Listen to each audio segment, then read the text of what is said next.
Press Lord प्रियांनो, देवाच्या नावाला धन्यवाद असो. देवाच्या गौरवासाठी एक वचन वाचते मी. दुसरे करास याचा 12वा अध्याय आणि वचन 10. ख्रिस्तासाठी दुर्बलता, अपमान, अडचणी, पाठलाग, संकट यात मला संतोष आहे, कारण जेव्हा मी अशक्त तेव्हाच मी सशक्त आहे. खरंच प्रियांनो, माझी एक साक्ष आहे, या क्षणी मला सांगायचे आहे.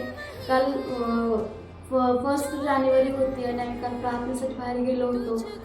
प्रार्थना झाली, त्यानंतर दुसऱ्या ठिकाणी प्रार्थनेला जायचं होतं. त्या क्षणी आम्ही येत असताना मला अचानकच माझी ब्लड प्रेशर वाढली आणि मला खूप त्रास झाला. आणि खरंच प्रियांनो, इतका त्रास झाला की मला काही सुचत नव्हतं.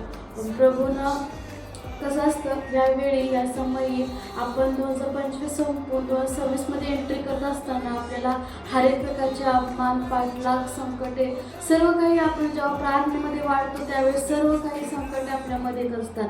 पण आपल्याला त्या सर्व संकटापासून आपल्याला देवाचा धावा केला पाहिजे. आणि खरंच प्रियांनो, दुसरीकडे प्रार्थना जाण्यासाठी देवाने मला सहाय्य केलं, मदत केलं.